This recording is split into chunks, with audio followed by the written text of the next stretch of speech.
You seek enlightenment? Yet I must ask you, why? What would you gain or lose from the transaction of sacrifice in exchange for divine knowledge? This is akin to asking you, what are you willing to burn to stay warm? I do not care about most anything except the realization of wisdom and knowledge, as these virtues are their own rewards. Unlike the suckers we salivate to savor like satisfaction or gratification, neither of which lasts itself. I see men and women running around like confused birds, chattering and chippering at each other in the hopes their screeching could amount to communication. I see much screeching but little communication. Usually this is because people insist on their own values, irrespective whether or not said values are true. Almost always, this is to protect an insecurity. We hope what we believe is true until reality proves it otherwise. Then when it's undone, we blame reality for breaking it as opposed to blaming the idea for being structurally unsound to begin with. In actuality, it's never reality's fault when some idea breaks or goes awry, because it was always going to, irrespective of our belief going in or out of it. People experience conditional love, then upon its sudden or bitter ending, think to blame the entire concept of love for the failing of one relationship, when any relationship that's conditional will invariably fail. There is only one love that leads to one truth that keeps the heart of liberation. What that means broken down is that you don't feel different shades of love for different classes of people relative to their intimacy for you. Instead, what you experience as love is a universal force that binds everyone together, either by its abundance or its absence. Love, therefore, is something you generate from inside your heart. It's not like a juice you squeeze out from the fruits of labor. You don't earn love. Either you're loved or you're not. It's simple. Earning love is just another form of conditional affection that leads to inevitable rejection. Unconditional love is something we experience through our acceptance of ourselves, the transient nature of life, and accepting the impermanence of all our experiences as phenomena. So, what then is enlightenment? We can ask ourselves, do I truly wish to be enlightened so I can liberate myself from the cycles of suffering and karma? Or do I merely wish to be seen as elevated above my peers by my peers? If so, then our attempt to enlightenment is actually a feint, and what we truly desire is validation and verification from others. This is a poisonous trap to be caught in, because there is no level of validation from others that can truly satisfy the void in the heart that demands validation to begin with. This is also to say, you cannot blame people for wanting other people to justify their existence, because justifying your own existence to yourself is not something anyone else can do for you. We then see the trap of pursuing enlightenment to be seen as enlightened is just another way for the ego to assert itself over what we call dharma, or the universal law that attributes us our karma. Karma, we can think of, are like turns to act in a game. Imagining every turn has so many moves we can make, at varying degrees of trajectory to act. What that more simply means, in plainer English, is that karma is like the total amount of moves you can make in your one turn of action, before the universe or others will react and move accordingly. That is, from my view, the application of karma upon consciousness. It's the acts you can make in any given turn. Karma can be good or bad, benevolent or malevolent, depending on the quality of our actions that seeded and grew the karma out. We can complain about our bad karma hurting us, when in reality, the one who set us up was us ourselves. Karma is exhausted when we achieve hum, or unity with the cosmos, because then we are no longer seeding reality with pain by identifying as separate or distinct individuals outside of the applications of Dharma. How then do we define Dharma, and what is its relationship to enlightenment? First, let us describe the ignorance to Dharma, since that is where we begin relative to the pursuit of enlightenment. Ignorance to Dharma is allowed by the universe, insofar as the universe will never force your enlightenment. It will only enable it to be possible within your applications of effort towards that goal. So we can say the first step to knowing what Dharma is not knowing what Dharma is. To describe it is like saying, there is something like a magnet that pulls everything towards what we Buddhists call the Lotus Sutra.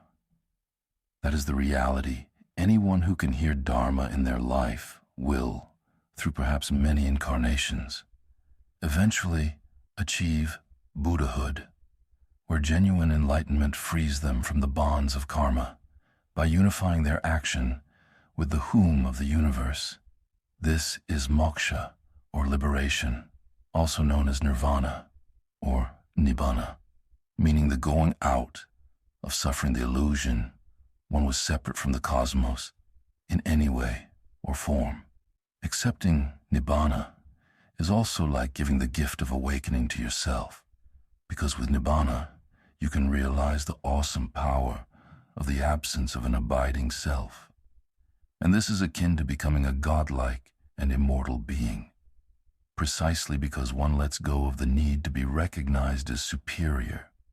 Instead, one lives and acts supernormally, whereupon enlightenment is just a normal state of being that isn't dependent on any magical words or superhuman ability. Instead, the power of nibbana is realizing the interconnectedness of yourself, the cosmos, and everything within as a single unity. You might ask, why are we suffering the illusion we're separate if reality is a unity? This is explicable by the power of the mind to recognize and interact with what we call Maya. In essence, Maya is the mind's ability to make the unreal seem real and the real seem unreal. For example, I might know consciously that the Earth rotates on an axis that tilts in an orbit around the Sun. But my perception is, the Sun rises through a sky, giving the impression the Earth is stationary, and the rest of the universe was revolving round it rather than us revolving round the Sun. That is the Maya. So we as Buddhists make one essential sacrifice in order to actualize our practice as genuine. We accept we are not here to be understood. We are instead here to understand. Why this is important is because we are not trying to be appreciated, or respected, or even loved for expounding upon Dharma. We are instead sacrificing our own time and effort to enlighten others to the degree and skill of their ability. That is upaya, or skillful means of fulfilling the Dharma of another. So thereupon, we can begin defining what Dharma is now, that we know what ignorance to it is. Dharma could also be called a radiant understanding of the truth of the cosmos, awakening us into Buddha. This is not even inaccurate or fanciful of a description. So what prevents us from being Buddha awakened into Dharma? Simply put, desire. Why is desire adversarial to genuine enlightenment? Essentially because desire says you need more than water, food, sleep, and shelter. Desire tells you need fast women, fast cars, fast lifestyles that only prove their own inadequacy to remedy the suffering that compels us towards them to begin with, by virtue of highlighting how hollow and temporary their satisfaction is. Basically, desire tells us the answer is outside, rather than within, and that happiness is something we earn, like mining for diamonds, with the energy spent equating to the value achieved. This is, in reality, a horrible form of suffering, because equating value to the energy or time it took to achieve our goal is the same as putting out happiness within the world instead of cultivating it within ourselves. So you can see all the happiness you achieve outside of yourself will be intrinsically transitory, and its migration will leave you hollowed by another craving to satisfy desire once again. This is the way of suffering, or dukkha, and it exists because we cannot perpetuate happiness beyond the moment it expired, and attempting to do so only highlights our inability to achieve a lasting happiness. This is suffering incarnate. So how do we get out of the way of suffering? By accepting everything, including and especially our desires, are transient, temporary phenomena that fall in and out of existence by the whims of our ego. Since Nibbana means the going out of suffering and the end of the illusion of separation, the practice of Buddhism can also be called the cessation of the desire to be separate, because Maya can create the distinct illusory perception that we are a body in space and time experiencing life and death, rather than the truth that we are life and death experiencing space and time in a body. The subtle difference being that your mind is more like a shell that encloses your consciousness, and within the nectar of the lotus of true awakening is the sweet salve you awaited all your life, called liberation from suffering. This is beyond the egoic desire to be seen as the Buddha by your peers, because your peers need not recognize your Buddhahood for you to enlighten them. This is like saying, if you were truly Buddha, you would not shout it at others to prove it. Instead, your being and presence would qualify your truth as actual by virtue of embodying the Dharma. In essence, what I am telling you is that the extra effort you put towards enlightenment isn't wasted, but that enlightenment is a continual process. Nibbana does not simply occur once and end.